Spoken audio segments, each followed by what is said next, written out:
আসসালামু আলাইকুম প্রিয় দর্শক আর সাবস্ক্রাইবার। আর আপনারা কেমন আছেন? আশা করি সবাই ভালো আছেন। সন্ধ্যা ঘনিয়ে আসছে, তাই কালো চশমাটা খুলে নেই, যেহেতু একটা ব্লগ করবো চশমাটা খুলে নেই।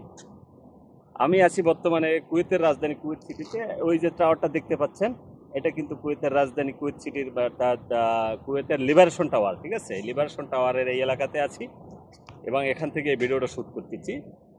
তো অনেকদিন পরে একটা কিছু টপিকস নিয়ে কথা বলবো, বা এটা নিয়ে কথা বলবো। আসলে আমাদের জীবনে বাস্তবতা থেকে বলতেছি যে আপনাদের যাদের বাবা মা বেঁচে আছে, দেশ কিংবা প্রবাস, বাংলাদেশ বিদেশ যে যেখানে আছেন, যাদের বাবা মা বেঁচে আছে অবশ্যই বাবা মায়ের প্রতি খেয়াল রাখবেন।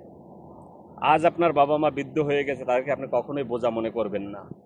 কারণ এই বাবা মা হয়েছে বৃদ্ধ বাবা মা ঘরের ভিতরে থাকে, সেখানে রহমত বর্ষিত হয়। আপনি যদি সেই রহমত যদি আপনার সাথে রাখতে পারেন, তাহলে আপনার মঙ্গল হবে ইনশাআল্লাহ।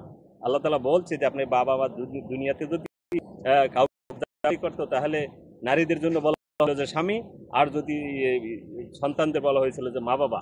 মা বাবার পায়ের নিচে যেহেতু সন্তানের বেহেস্ত বলেছে, অবশ্যই সেই বেহেস্তকে আপনাকে সম্মান করতে হবে এবং বেহেস্তকে আপনাকে পরিচর্যা করতে হবে, তবেই না আপনি বেহেস্ত পাবেন। আপনি যদি ঠিক মতো সম্মান না করেন, তাদেরকে যদি রেসপেক্ট না করেন, বৃদ্ধ বয়সে তাদেরকে যদি দেখভাল না করেন, তাদের ভরণ পোষণ না করেন, তাহলে কিন্তু আপনি এহকাল পরকাল দুই কালই হারাবেন।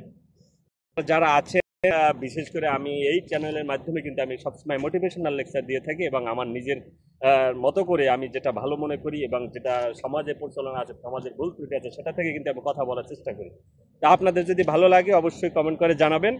এবং বিশেষ করে আপনাদের যাদের বাবা মা আছে, অবশ্যই কিন্তু আপনারা তাদের রেসপেক্ট করবেন। তবে বলবেন না এটা কিন্তু কুয়েতের রাজধানী কুয়েত সিটি থেকে আমি ভিডিওটা শ্যুট করছি। তবে সবাই ভালো থাকবেন এবং সবাই সবার বাবা মা ও মেয়ের প্রতি নজর রাখবেন, খেয়াল রাখবেন। বিশেষ করে বৃদ্ধ মা বাবার প্রতি সম্মান প্রদর্শন করবেন এবং তাদের রেসপেক্ট করবেন এবং তাদের খেদমত করবেন। তাতে আপনার এহকাল পরকাল দুই কালে আপনার মঙ্গলজনক হবে ইনশাআল্লাহ। সবাই ভালো থাকবেন। আসসালামু আলাইকুম।